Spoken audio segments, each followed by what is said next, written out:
people, our brothers, sisters, compatriots, Igbo, wherever you are, whether in Nigeria or in any other parts of the world. My name is Professor Uzodimma Wala. I am addressing you in the name of our organization, the Igbo Development Foundation, ADF. It is now 1 week since the presidential election took place in Nigeria. And we've monitored how you feel. We've been receiving calls from all over the world. Those in Nigeria have been with us. Those we see their faces. Everybody seems to be in a mourning mood. Mourning what has happened, fearing that the situation, their predicament may get worse as a result of the outcome of this election. It has become necessary for us, your brothers and sisters in Igbo Development Foundation, to send this message across to you. They say, it is never over unless it is over. And as we know from experience, what we're into is a battle for our survival, struggle for our survival, which has been on since the 1914 amalgamation. Igbo have been a beleaguered nation. We know the various stages, the various critical moments in our existence. The high tide of it was the 1967-70 war, the Biafra war. One thing is very clear in the struggle of nations.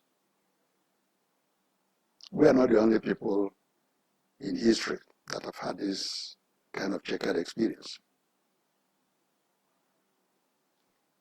Such struggle is never determined by one political event alone, such as a general election held in Nigeria.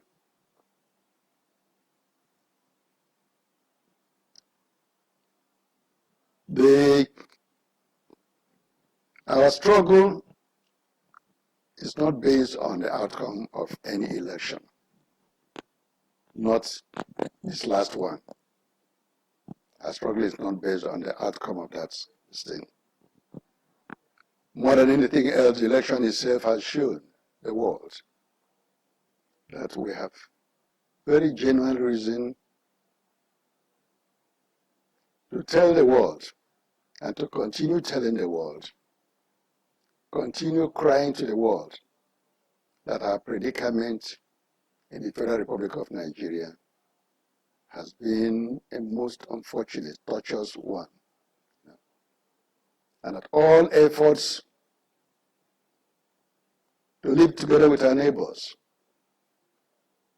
have become very fruitless. All efforts to lay the foundation for a genuine federation based on democratic principles have continued to flounder. What has happened in the last 1 week is a classical case.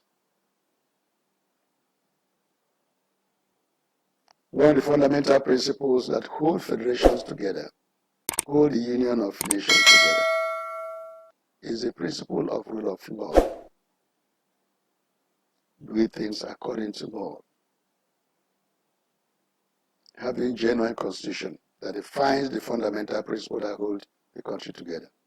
Because we know in our own case, we've been complaining that even the constitution through which Nigeria is governed was an artificial one, just like the whole federation is based on an artificial structure, on the will of a colonial authority to hold his position together. A constitution that was said to be given by ourselves, because we have a number of them in the past. The last one which we are holding, which is being used to run the affairs of Nigeria today, was fabricated, so to say, by the military. In effect, there is no genuine constitution. It seems to us too that even if you have genuine constitution, the way things are, the clash of interest, that constitution will continue to flounder.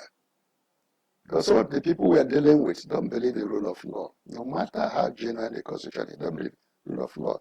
We have radically different cultures, different beliefs, different faiths. You know, we have been managing to coexist. Well, some people will say, why did we take part in this election, knowing that it would end up the way it's ending up now, being rigged?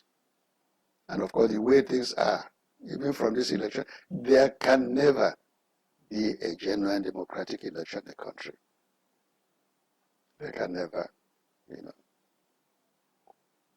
Well, we have every good reason to take part. Not that we didn't know that it may be rigged, we knew. But what we tell the world if we fail to take part? Things will happen the way it has happened, and we have no reason to complain. However, we did take part, and things have happened as many people, including us, knew it may happen. Anybody who told us at the time that it would be rigged was not speaking from any sublime wisdom. It is common sense, knowing fully well the nature of the federation, that election was going to be rigged. Knowing fully well the type of people who control the affairs of the country, that election would be rigged. And it was obvious from all the preparations leading to this election, the management of the affairs of the federation, right from the efforts, inordinate efforts made to take control of the National Assembly legislature, all the fights against leadership of the legislature. These were some of the signs of inordinate ambition to conquer the organs of state power.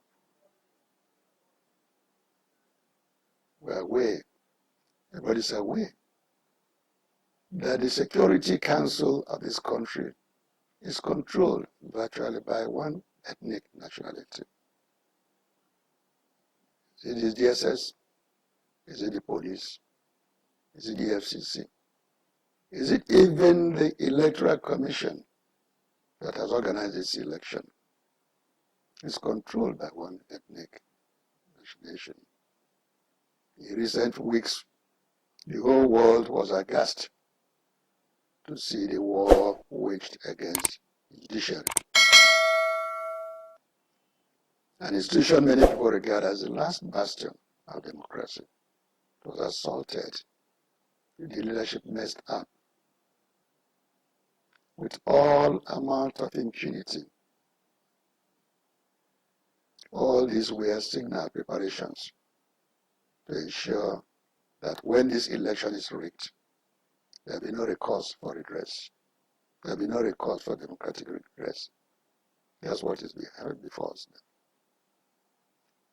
So we are happy, the Igbo nation, to have taken part in this election. And the outcome of it cannot vanquish our resolve, our determination, our belief in ourselves.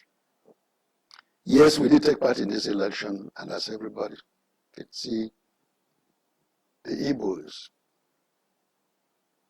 from Abakaliki to Enugu, Nsukka, Onitsha, Asaba, Owerri, Ebema, Ikwere, Port Harcourt, Aba, Umuahia, Igbo. Everybody spoke with one voice. And that shows clear that the Igbo nation is united. Various organizations have come together, working together. The Okehaneze and Igbo, and Igbo Development Foundation, Igbo Lagos, Aki Kenga, Zukumuna, World Igbo Congress, Igbo World Assembly, all the pro-Biafra and other pan-Igbo organizations, IPOB at the last count joined in saying, let us vote. And they took part in the election. And the outcomes can be seen. Even though the strength of our voting was very recklessly cut down through all kinds of subterfuges. An election which everybody can see was a sham.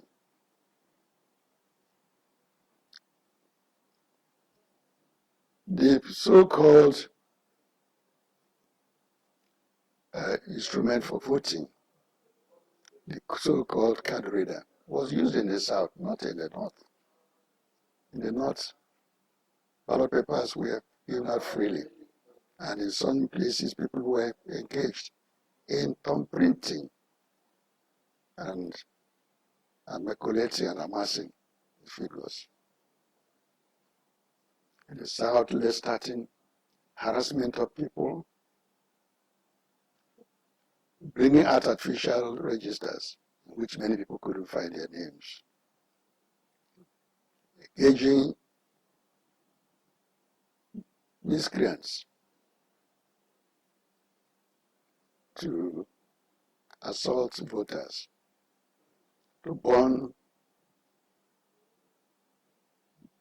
electoral materials, ballot papers. The military was in their best elements, secret forces, in harassing people. In some places, it was said loud by agents that Igbos are not allowed to vote. Well, incidentally, despite of all these things, it is clear that the candidate of the People's Democratic Party won this election. It's clear. The local agents have attested to this. The local observation agents. Yes, we've heard voices from foreign observers, whether rightly or wrongly, saying that the election was free and fair.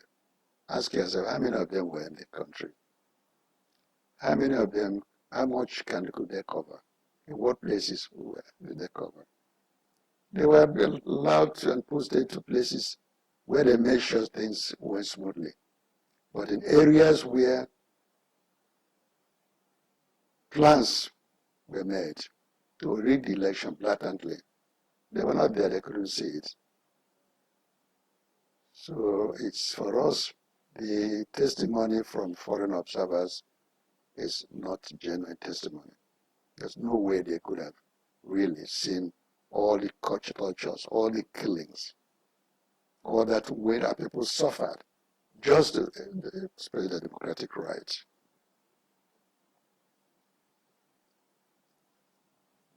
Well, the election,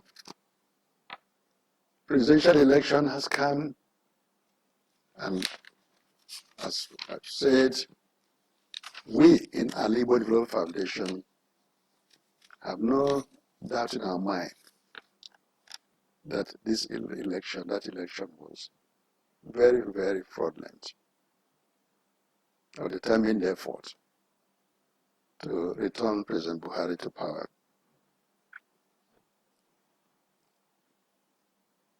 And as I said, there were obvious signs that the election was going to be rigged.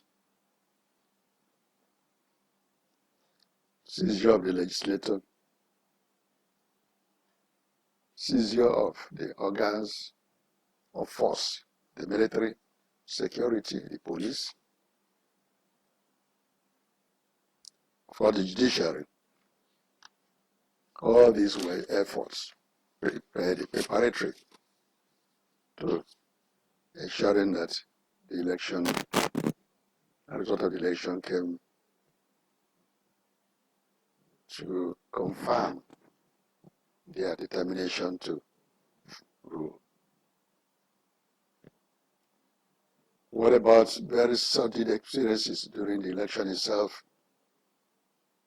Use of security to intimidate opponents, use of the compromised card reader, which was used only in the South, but not in the North.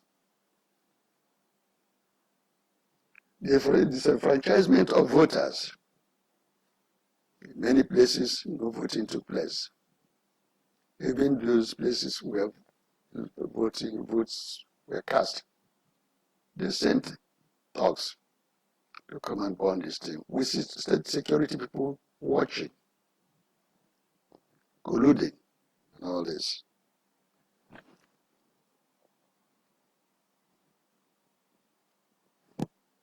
Well, we are happy that the Igbos are not alone this time. Igbos are not alone.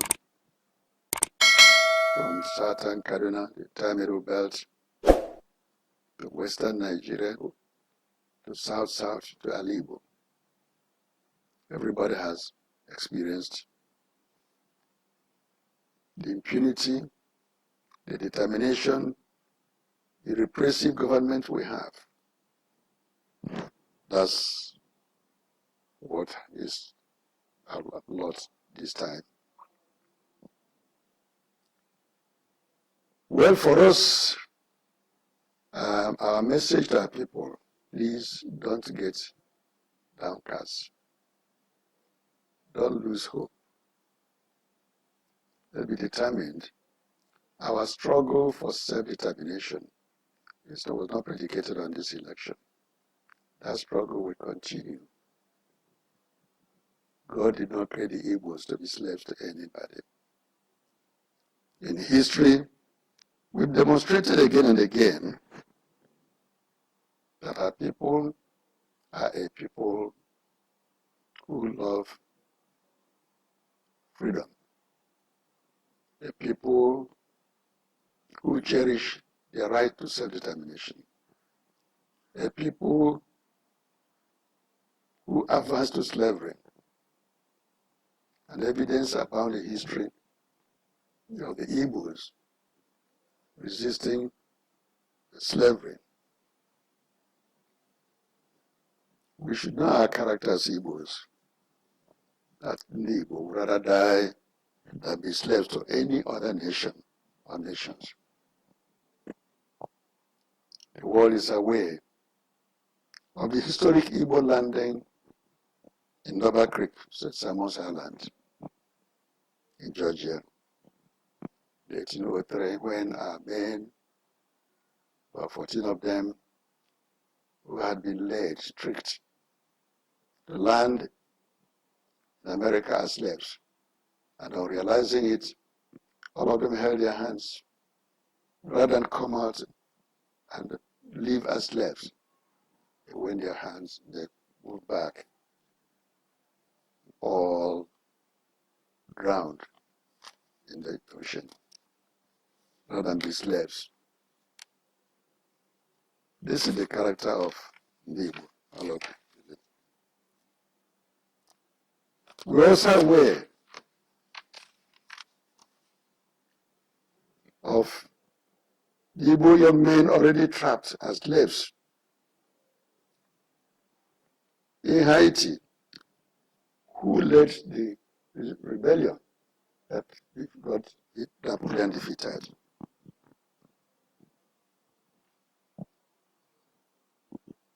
A feat that marked the Great Revolution in Haiti.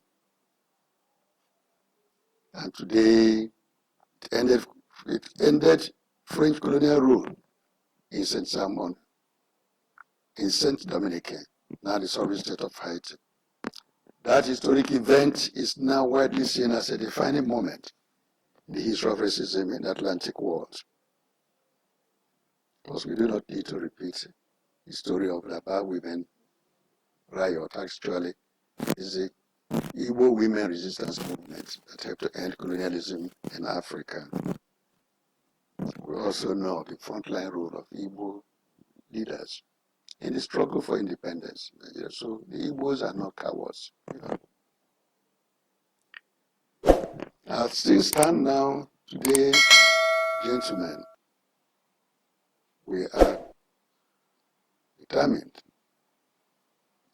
to continue our quest for freedom. But we assure you, the Igbos are fully aware of what is required to liberate themselves. It's not a matter of Tibozobo or Ebon. It requires strategic planning and thinking. And I think Igbo leaders are capable of doing that. We want to assure our people, wherever they are, that our spirit has not been vanquished, and that we continue working to ensure that our Igbo is able to achieve full autonomy. As a full autonomous region in Nigeria, if that's not accepted, we'll continue working to ensure that our Igbo becomes a separate republic, independent republic of its own. There's nothing can stop this. It doesn't matter how long it takes us. We also call on our friends, our brothers, our fellow compatriots in other parts of Nigeria. This is the time for all of us to unite. The time for all of us to unite with the freedom-loving Yorubas, freedom-loving people in the South, in the Middle Belt, the Upper North. This is the time we must all work together to end the tyranny that has engulfed this federation, the rule of a cabal. We believe that, God willing, sooner or later we shall all be free. We are enjoying our youths to try and unite with the elders. We recognize that any nation that doesn't have vibrant youth working and fighting for their freedom is doomed. Well, it's also clear that the youths of any nation must be patriotic enough, must commit themselves to discipline, commit themselves to work in solidarity with the best elements. We know that we have bad eggs in our midst, but we believe that in course of time, water will find its level. So today, Ali Igbo Foundation is telling you, wherever you are, please remain self-confident, don't lose hope. We have to go back to drawing board. We have to change our tactics. We have to present our case in the way the international community will appreciate and understand that we think they know. We believe they know. We'll continue to use all democratic means, all legitimate means of struggle until victory is won, until Ali Igbo becomes free, until Ali Igbo becomes free with their neighbors in Biafra. This is our commitment. This is our pledge. Thank you very much.